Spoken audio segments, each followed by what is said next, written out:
میرے رسول پاک علیہ السلام کا دروازہ سب سے بڑا دروازہ ہے، حضور کا دروازہ سب سے بڑا دروازہ ہے، لیکن میرے دوستو یاد رکھنا نبی پاک علیہ السلام نے بھی لوگوں کو جب رستہ دکھایا ہے تو رب کریم کا رستہ دکھایا ہے، اللہ کا رستہ دکھایا، اللہ کریم کا رستہ دکھایا، لوگوں رب کی طرف توجہ کرائی۔ میرے رسول کریم سید عالم صلی اللہ تعالی علیہ وسلم نے لوگوں کی اللہ کی جانب توجہ کرائی اور لوگوں سے یہ کہا کہ وہ اپنے رب کریم کی جانب اپنا ذہن رکھیں، اپنی توجہ اپنے اللہ کی جانب مبذول کریں۔ میری بات کو اچھے طریقے سے سمجھیے گا، علم اللہ تبارک و تعالی عطا کرتا ہے تو اسے اللہ کی عطا ہی سمجھنا چاہیے۔ کچھ لوگوں کے پاس علم ہوتا ہے پر علم نافع نہیں ہوتا، وہ ٹامک ٹونجا مارتے رہتے ہیں ساری زندگی۔ علم کو اللہ کی عطا سمجھیں، اپنی عقل پر اپنے شعور پر زیادہ بھروسہ نہ سمجھیں، نظر اللہ پہ رکھیں۔ حضرت مولا علی شیر خدا کرم اللہ تعالی وجہہ الکریم سے کسی نے پوچھا تھا بڑا عالم کون ہوتا ہے؟ ہمارے ہاں تو اب وہ والے عالم پائے جاتے ہیں نا اللہ ماشاءاللہ، جو ممبر پہ بیٹھتے ہیں تو دعوے ہی دعوے ہیں، ممبر پہ بیٹھتے ہیں تو دعوے ہی دعوے ہیں، اس طرح کے عالم ہمارے ہاں پائے جاتے ہیں۔ وہ ہر بات میں دعویٰ کرتے ہیں، میں یہ کر دوں گا، میں وہ کر دوں گا۔ یہ مزاج علماء کا نہیں۔ حضرت علی المرتضیٰ سے کسی نے پوچھا بڑا عالم کون ہوتا ہے؟ فرمایا بڑا عالم وہ ہوتا ہے کہ جسے مسئلے کا پتہ نہ ہو تو وہ کہہ دے مجھے نہیں پتا، میں پتہ کر کے بتاؤں گا، غلط بات بیان نہ کرے۔ امام مالک سے کسی نے کوئی مسئلہ پوچھا تو آپ فرمانے لگے مجھے اس سوال کا جواب نہیں آتا، ہمارے بزرگ سمجھاتے کیا ہے؟ وہ کہنے لگا آپ اتنے بڑے امام ہیں تو اس سوال کا جواب نہیں آتا۔ آپ فرمانے لگے اگر مجھے ہر سوال کا جواب آتا پھر تو میں خدا ہوتا، مجھے ہر سوال کا جواب نہیں آتا، مجھے تو اتنا آتا ہے جتنا میرے رب نے مجھے عطا کر دیا ہے۔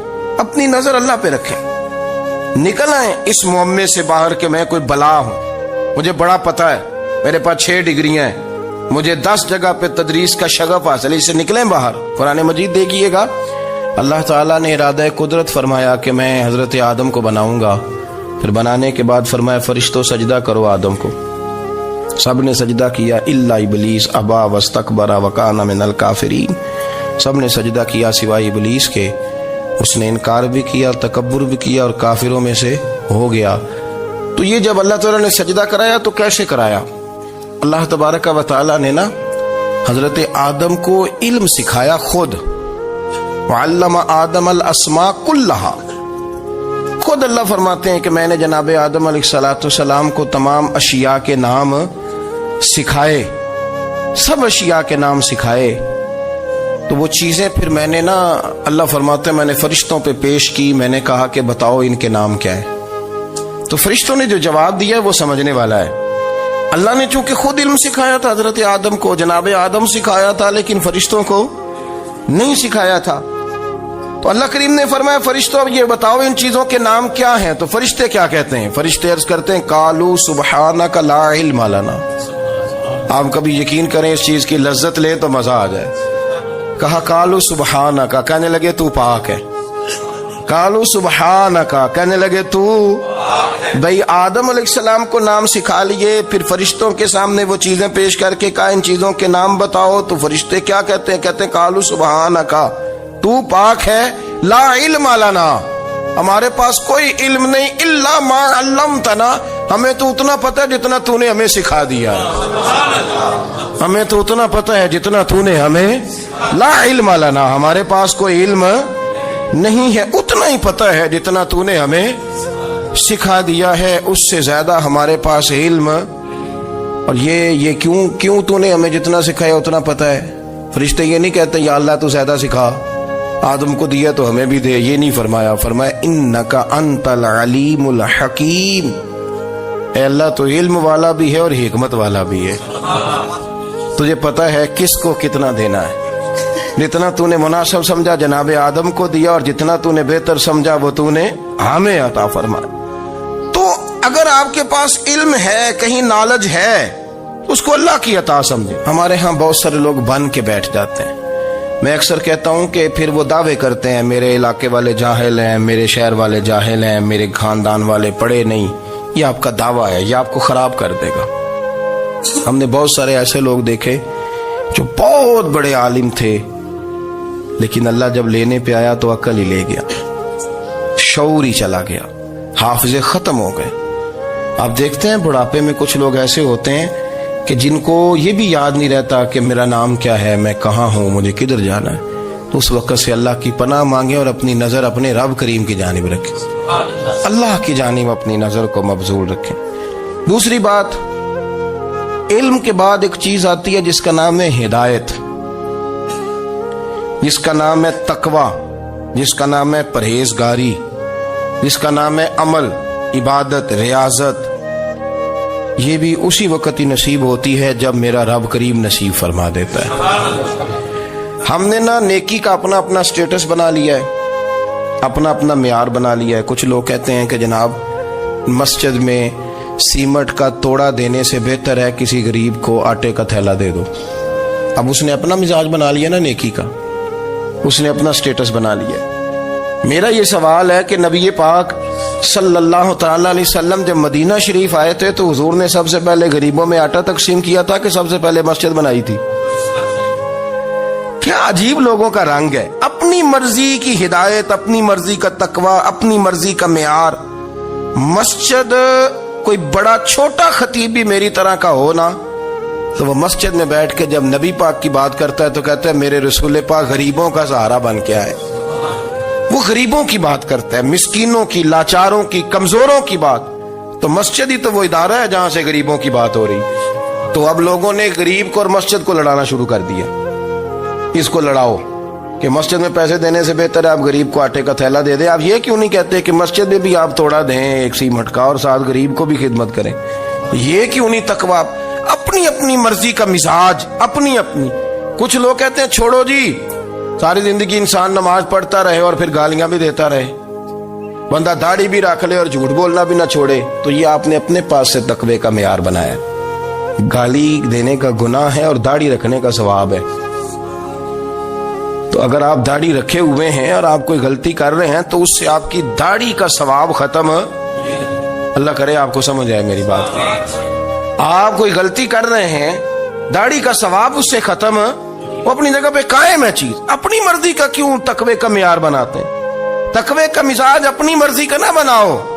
اللہ کی بارگاہ سے دعا مانگو کہ یا اللہ ہمیں ہدایت کا نور عطا فرما، اللہ تو ہمیں رستہ دکھا، تو بتا کہ ہدایت کیا ہے۔ تو رب فرماتا ہے اللہ ولی الذین آمنوا، اللہ مومنوں کا مددگار ہے، یخرجہم من الظلمات الی النور، وہ انہیں اندھیروں سے نکالتا ہے اور نور کی طرف روشنی عطا فرماتا ہے۔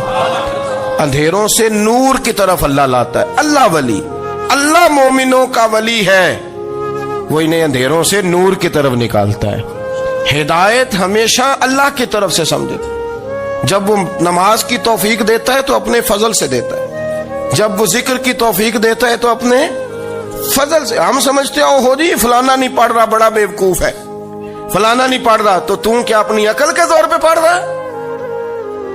میں جی اللہ کے فضل سے 2 پارے پڑھتا ہوں، تو کس پہ احسان کرتے تو 2 پارے پڑھ کے رویا کر کہ اگر مالک تو بڑا قریب نہیں۔ بڑے لوگ ہیں جن کو پورا قرآن حفظ ہے پر انہیں پڑھنے کی توفیق نہیں، تو انہیں فضل کیا اور مجھے توفیق دے دی ہے پڑھنے۔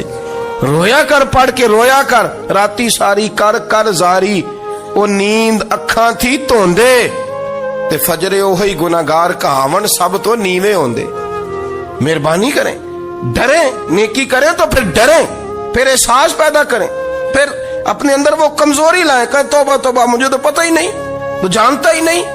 حضرت سیدنا امام اعظم ابو حنیفہ رحمۃ اللہ تعالی علیہ کے ساتھ ایک شخص کہتا میں نے نماز پڑھی، تو عشاء کی نماز تھی۔ یہ جو لوگ بڑے ہوتے ہیں نا، جن کے پیار کرنے والے بڑے ہوتے ہیں، ان کے گرد خوف بھی بڑا ہی ہوتا ہے، انہیں بڑا ڈر لگتا ہے، بڑی بعض اوقات آزمائش ہوتی ہے ان کی۔ عشاء کی نماز کہتے پڑھی تو امام صاحب نے نا عشاء کی نماز میں تلاوت کی آیتیں فَمَن يَعْمَلْ مِثْقَالَ ذَرَّةٍ خَيْرًا يَرَهُ وَمَن يَعْمَلْ مِثْقَالَ ذَرَّةٍ شَرًّا يَرَهُ، فرمایا جو ذرہ برابر خیر کرے گا وہ بھی قیامت میں دیکھے گا، اور جو ذرہ برابر شر کرے گا وہ بھی قیامت میں اس شر کو دیکھے گا اس کے سامنے آئے گا. تو وہ شخص کہتا ہے کہ سارے لوگ نماز پڑھ کے چلے گئے تو امام صاحب رحمت اللہ علیہ نے اپنی داڑھی پکڑی رو رہے ہیں. کہتے ہیں وہ ذرہ برابر نیکی کا بدلہ دینے والے، وہ ذرہ برابر شر پہ سزا دینے والے میری سفید داڑھی کو دیکھ. مالک میرے ذرے ذرے سامنے نہ لانا، لوگ تو میری بڑی قدر کرتے ہیں دنیا، میں تو بڑا پہچانا جاتا ہوں، لوگ تو میری راہوں میں پھول لیے کھڑے ہوتے ہیں، مجھے بڑا نوازتے ہیں. قیامت میں رسوا نہ کر دینا، میرے لیے مشکل ہو جائے گی. وہ کہتے ہیں میں نے امام صاحب کا درد دیکھا، مجھے کوئی کام تھا تو میں چلا گیا. میں نے کہا کہ وہ اس وقت اللہ کے حضور حاضر ہیں تو میں دوبارہ آؤں گا. کہتے ہیں میں تہجد کا وقت آیا تو امام صاحب وہیں بیٹھے تھے اور ان کی داڑھی آنسوؤں سے بھری ہوئی تھی اور زور سے داڑھی پکڑی ہوئی. کہنے لگے مالک رسوا نہ کر دینا، قیامت میں رسوا نہ کر دینا. یار جو ہدایت یافتہ لوگ تھے وہ تو ڈرے ہوئے تھے، وہ تو سہمے ہوئے تھے، وہ تو کہتے تھے یہ اس کا فضل نہیں، اس نے بلا لیا، یہ اس کا کرم نہیں. حضرت باعزید بستامی کسی کافر کو دیکھتے تو رو پڑتے، کہتے مالک تو کتنا قریب ہے، یہ بے ایمان رہ گیا، تو نے اپنے فضل سے مجھے اپنے نبی کا غلام بنا لیا. وہ رو پڑتے. یہاں تو لوگوں کا دعویٰ ہی بڑا ہے.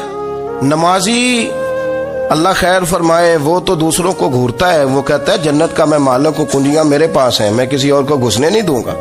اور اگر 2-3 حج کر لے تو پھر تو وہ کہتا ہے کہ اب میرے سے پوچھ کے لوگ جنت میں جائیں گے معاذ اللہ.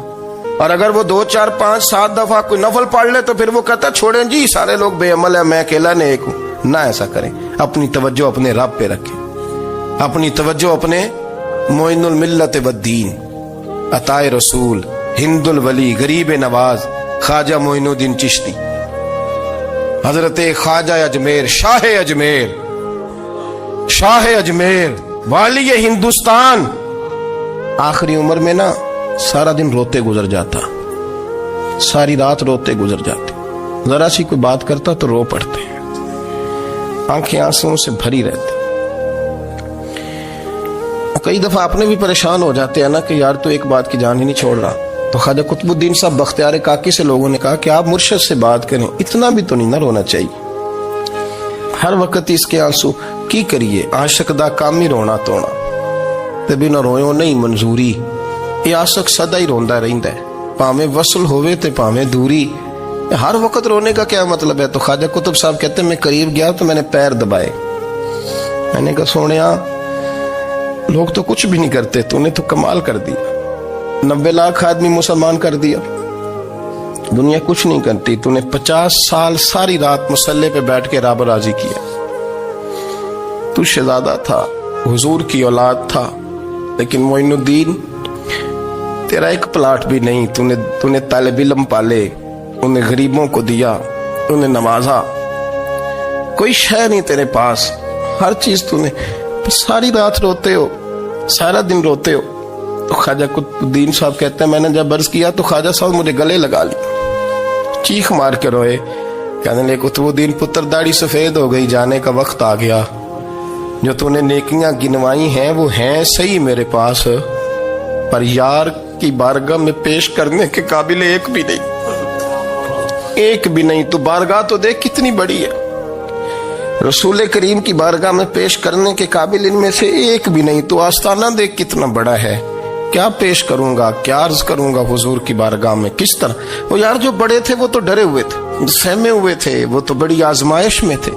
لیکن میرا اور آپ کا رٹا 2 نمازیں پڑھ کے 6 نمازوں کا دعویٰ کرنا اور لمبی چوڑی کہانیاں بنانا اور اپنے منہ سے اپنی تعریفیں کرنا، اس سے تھوڑا باہر آئیں. رزق بھی میرا اللہ ہی دیتا ہے، علم بھی اللہ دیتا ہے، رزق بھی. بڑے بڑے فقیروں کو مالدار ہوتے دیکھا، بڑے بڑے مالداروں کو فقیر ہوتے دیکھا. بڑے بڑے، میرے ایک بڑا سخی قسم کا سجن ہے، بڑا پیارا ہے، میں اسے سخی مانتا ہوں. میں نے اپنی پریشانیوں کے دنوں میں بھی اس شخص کو سخی دیکھا. ایک دن رات کو مجھے ٹیلی فون کر کے کہنے لگا کدھر ہو؟ میں نے کہا میں گھر ہوں. نہیں اکثر سفر میں ہوتے ہو نا؟ میں نے کہا طبیعت کیسی ہے؟ ٹھیک ہے، بس حال چال پوچھنا تھا. میں نے سمجھائی، میں نے کہا یار یہ کوئی مسئلہ ہے، ورنہ رات کے 2 بجے کوئی حال پوچھنے کو فون تو نہیں نہ کرتا، کوئی مطلب ایسا تو مسئلہ نہیں نا. تو میں نے بیک کال کی, میں نے کہا یار میری بات سن, مسئلہ کیا؟ کہ نہیں کچھ نہیں دل کر رہا تھا. میں نے کہا میری گل سن, رہے ہیں اسی 4-5 سال کٹھے, میں تین جاننا, اصل بات کر. کہنے لگا مکان بھی بڑا ہے, سارا کچھ ٹھیک ہے, پر وہ بڑا ہی بے نیاز ہے. کچھ حالات اس قسم کے آ گئے ہیں کہ لوگوں کو بتاؤں بھی تو لوگ ماننے کو تیار نہیں. زیادہ نہیں, مجھے نا تھوڑے سے پیسوں کی ضرورت ہے, کوئی 15-20 ہزار اگر مل جائیں میری ضرورت. آپ یقین کریں میں روتا رہا ساری رات.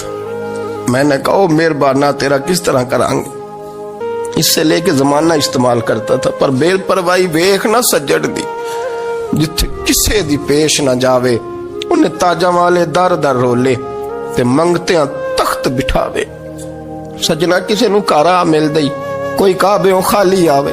واللہ خیر الرازقین, وقت تو دائیں بائیں نہ جا, رزق تو تجھے میں دوں گا, میں ہوں بہتر رزق دینے والا. بڑے بڑے بادشاہ, بڑے بڑے شہنشاہ, بڑے بڑے لوگ, ہاتھوں میں کاسے, فقیریاں. ام ربیعہ کہا کرتی تھیں, بڑی نیک اور صالح خاتون تھیں. وہ کہتی ہیں کہ میں نا بڑے امیر آدمی کی بیوی تھی, اپنے شوہر کے ساتھ چھت پہ بیٹھی تھی تو نیچے فقیر مانگنے والا آیا. اس نے بڑے درد سے صدا کی تو میں نے اپنے شوہر سے کہا کچھ دینے کا, دفع کر, ان لوگوں نے دھندا بنایا ہوا ہے.